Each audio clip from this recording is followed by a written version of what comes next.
America ਦੇ ਰਾਸ਼ਟਰਪਤੀ Donald Trump ਨੇ ਆਈਫੋਨ ਨਿਰਮਾਤਾ ਐਪਲ ਦੇ ਨਾਲ-ਨਾਲ ਸੈਮਸੰਗ ਨੂੰ ਵੀ ਚੇਤਾਵਨੀ ਦਿੱਤੀ ਹੈ। ਟਰੰਪ ਨੇ ਕਿਹਾ ਕਿ ਜੇਕਰ ਇਹ ਕੰਪਨੀਆਂ ਅਮਰੀਕਾ ਵਿੱਚ ਆਪਣੇ ਸਮਾਰਟਫੋਨ ਨਹੀਂ ਬਣਾਉਂਦੀਆਂ ਤਾਂ ਉਹਨਾਂ ਨੂੰ 25% ਟੈਰਿਫ ਦਾ ਸਾਹਮਣਾ ਕਰਨਾ ਪਵੇਗਾ। ਵਾਈਟ ਹਾਊਸ ਵਿਖੇ ਪੱਤਰਕਾਰਾਂ ਨਾਲ ਗੱਲਬਾਤ ਕਰਦੇ ਹੋਏ ਟਰੰਪ ਨੇ ਸਪਸ਼ਟ ਕੀਤਾ ਕਿ ਇਹ ਸਿਰਫ ਐਪਲ ਤੱਕ ਸੀਮਿਤ ਨਹੀਂ ਹੈ। ਇਹ ਸੈਮਸੰਗ ਅਤੇ ਅਮਰੀਕਾ ਵਿੱਚ ਫੋਨ ਵੇਚਣ ਵਾਲੀ ਕਿਸੇ ਵੀ ਕੰਪਨੀ ਤੇ ਲਾਗੂ ਹੋਵੇਗਾ। ਜੇਕਰ ਉਹ ਅਮਰੀਕਾ ਵਿੱਚ ਫੈਕਟਰੀ ਸਥਾਪਿਤ ਕਰਦੇ ਹਨ ਤਾਂ ਕੋਈ ਟੈਰਿਫ ਨਹੀਂ ਹੋਵੇਗਾ, ਪਰ ਜੇਕਰ ਉਹ ਅਜਿਹਾ ਨਹੀਂ ਕਰਦੇ ਤਾਂ ਉਹਨਾਂ ਨੂੰ 25% ਟੈਕਸ ਦੇਣਾ ਪਵੇਗਾ, ਨਹੀਂ ਤਾਂ ਇਹ ਨਿਰਪੱਖ ਨਹੀਂ ਹੋਵੇਗਾ। ਟਰੰਪ ਨੇ ਟਰੂਥ ਸੋਸ਼ਲ ਤੇ ਪੋਸਟ ਕੀਤਾ ਤੇ ਕਿਹਾ ਕਿ ਮੈਂ ਐਪਲ ਦੇ CEO ਟਿਮ ਕੁਕ ਨੂੰ ਪਹਿਲਾਂ ਹੀ ਦੱਸ ਦਿੱਤਾ ਹੈ ਕਿ ਅਮਰੀਕਾ ਵਿੱਚ ਵਿਕਣ ਵਾਲੇ ਆਈਫੋਨ ਇੱਥੇ ਬਣਾਏ ਜਾਣੇ ਚਾਹੀਦੇ ਹਨ, ਭਾਰਤ ਜਾਂ ਕਿਸੇ ਹੋਰ ਦੇਸ਼ ਵਿੱਚ ਨਹੀਂ। ਜੇਕਰ ਅਜਿਹਾ ਨਹੀਂ ਹੁੰਦਾ ਤਾਂ ਐਪਲ ਨੂੰ ਅਮਰੀਕਾ ਵਿੱਚ ਘੱਟੋ-ਘੱਟ 25% ਟੈਕਸ ਦੇਣਾ ਪਵੇਗਾ। ਪੋਸਟ ਤੋਂ ਥੋੜੀ ਦੇਰ ਬਾਅਦ ਹੀ ਐਪਲ ਦੇ ਸ਼ੇਅਰ 2.6% ਡਿੱਗ ਗਏ, ਜਿਸ ਨਾਲ ਕੰਪਨੀ ਦੇ ਮਾਰਕੀਟ ਕੈਪ ਵਿੱਚੋਂ 70 ਬਿਲੀਅਨ ਦਾ ਨੁਕਸਾਨ ਹੋ ਗਿਆ। ਐਪਲ ਇਸ ਸਮੇਂ ਆਪਣੇ ਆਈਫੋਨ ਨਿਰਮਾਣ ਨੂੰ ਚੀਨ ਤੋਂ ਭਾਰਤ ਤਬਦੀਲ ਕਰ ਰਿਹਾ ਹੈ। ਹਾਲ ਹੀ ਵਿੱਚ ਇੱਕ ਰਿਪੋਰਟ ਵਿੱਚ ਕਿਹਾ ਗਿਆ ਸੀ ਕਿ ਅਮਰੀਕਾ ਵਿੱਚ ਵਿਕਣ ਵਾਲੇ ਜ਼ਿਆਦਾਤਰ ਆਈਫੋਨਾਂ ਦਾ ਮੂਲ ਦੇਸ਼ ਹੁਣ ਭਾਰਤ ਹੋਵੇਗਾ, ਚੀਨ ਨਹੀਂ। ਇਹ ਅਮਰੀਕਾ-ਚੀਨ ਵਪਾਰ ਯੁੱਧ ਦੇ ਪਿਛੋਕੜ ਵਿੱਚ ਇੱਕ ਰਣਨੀਤਿਕ ਕਦਮ ਸੀ। ਸੈਮਸੰਗ ਦੀ ਸਥਿਤੀ ਥੋੜੀ ਵੱਖਰੀ ਹੈ। ਕੰਪਨੀ ਨੇ 2019 ਵਿੱਚ ਚੀਨ ਵਿੱਚ ਆਪਣਾ ਆਖਰੀ ਫੋਨ ਨਿਰਮਾਣ ਪਲਾਂਟ ਬੰਦ ਕਰ ਦਿੱਤਾ ਸੀ।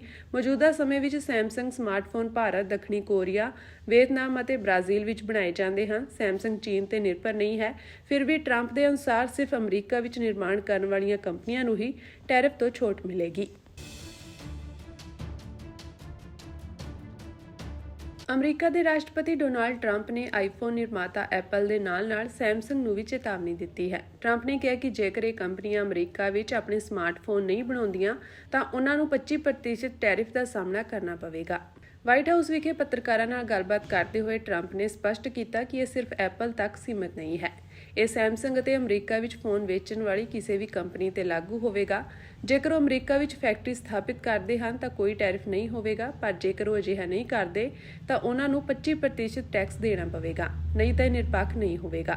ਟਰੰਪ ਨੇ ਟਰੂਥ ਸੋਸ਼ਲ ਤੇ ਪੋਸਟ ਕੀਤਾ ਤੇ ਕਿਹਾ ਕਿ ਮੈਂ ਐਪਲ ਦੇ CEO ਟਿਮ ਕੁਕ ਨੂੰ ਪਹਿਲਾਂ ਹੀ ਦੱਸ ਦਿੱਤਾ ਹੈ ਕਿ ਅਮਰੀਕਾ ਵਿੱਚ ਵਿਕਣ ਵਾਲੇ ਆਈਫੋਨ ਇੱਥੇ ਬਣਾਏ ਜਾਣੇ ਚਾਹੀਦੇ ਹਨ, ਭਾਰਤ ਜਾਂ ਕਿਸੇ ਹੋਰ ਦੇਸ਼ ਵਿੱਚ ਨਹੀਂ। ਜੇਕਰ ਅਜਿਹਾ ਨਹੀਂ ਹੁੰਦਾ ਤਾਂ ਐਪਲ ਨੂੰ ਅਮਰੀਕਾ ਵਿੱਚ ਘੱਟੋ-ਘੱਟ 25% ਟੈਕਸ ਦੇਣਾ ਪਵੇਗਾ। ਪੋਸਟ ਤੋਂ ਥੋੜੀ ਦੇਰ ਬਾਅਦ ਹੀ ਐਪਲ ਦੇ ਸ਼ੇਅਰ 2.6% ਡਿੱਗ ਗਏ, ਜਿਸ ਨਾਲ ਕੰਪਨੀ ਦੇ ਮਾਰਕੀਟ ਕੈਪ ਵਿੱਚੋਂ 70 ਬਿਲੀਅਨ ਦਾ ਨੁਕਸਾਨ ਹੋ ਗਿਆ।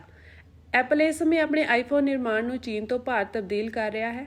ਹਾਲ ਹੀ ਵਿੱਚ ਇੱਕ ਰਿਪੋਰਟ ਵਿੱਚ ਕਿਹਾ ਗਿਆ ਸੀ ਕਿ ਅਮਰੀਕਾ ਵਿੱਚ ਵਿਕਣ ਵਾਲੇ ਜ਼ਿਆਦਾਤਰ ਆਈਫੋਨਾਂ ਦਾ ਮੂਲ ਦੇਸ਼ ਹੁਣ ਭਾਰਤ ਹੋਵੇਗਾ, ਚੀਨ ਨਹੀਂ। ਇਹ ਅਮਰੀਕਾ-ਚੀਨ ਵਪਾਰ ਯੁੱਧ ਦੇ ਪਿਛੋਕੜ ਵਿੱਚ ਇੱਕ ਰਣਨੀਤਿਕ ਕਦਮ ਸੀ। ਸੈਮਸੰਗ ਦੀ ਸਥਿਤੀ ਥੋੜੀ ਵੱਖਰੀ ਹੈ। ਕੰਪਨੀ ਨੇ 2019 ਵਿੱਚ ਚੀਨ ਵਿੱਚ ਆਪਣਾ ਆਖਰੀ ਫੋਨ ਨਿਰਮਾਣ ਪਲਾਂਟ ਬੰਦ ਕਰ ਦਿੱਤਾ ਸੀ। ਮੌਜੂਦਾ ਸਮੇਂ ਵਿੱਚ ਸੈਮਸੰਗ ਸਮਾਰਟਫੋਨ ਭਾਰਤ, ਦੱਖਣੀ ਕੋਰੀਆ, ਵੀਅਤਨਾਮ ਅਤੇ ਬ੍ਰਾਜ਼ੀਲ ਵਿੱਚ ਬਣਾਏ ਜਾਂਦੇ ਹਨ। ਸੈਮਸੰਗ ਚੀਨ ਤੇ ਨਿਰਭਰ ਨਹੀਂ ਹੈ। ਫਿਰ ਵੀ ਟਰੰਪ ਦੇ ਅਨੁਸਾਰ ਸਿਰਫ ਅਮਰੀਕਾ ਵਿੱਚ ਨਿਰਮਾਣ ਕਰਨ ਵਾਲੀਆਂ ਕੰਪਨੀਆਂ ਨੂੰ ਹੀ ਟੈਰਿਫ ਤੋਂ ਛੋਟ ਮਿਲੇਗੀ।